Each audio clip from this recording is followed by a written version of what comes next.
epekto ng northeast monsoon o yung hanging amihan sa malaking bahagi ng northern at central Luzon, samantalang easterlies naman o yung mainit na hangin galing sa Karagatang Pasipiko ang umiiral sa nalalabing bahagi ng ating bansa.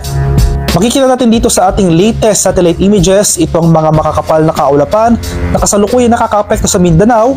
Ito yung epekto o yung patuloy na epekto ng easterlies sa nabanggit na lugar. Kaya for the next 24 hours, asahan natin na posibleng magtagal pa yung mga kaulapan na ito, babagsak o posibleng bumagsak yung mga pag-ulan na dala ng mga kaulapan na ito, especially sa hapon hanggang sa gabi. Kaya sa mga areas ng Mindanao, patuloy tayong maging handa at alerto sa mga banta ng biglang pagbaha at pagguho ng lupa.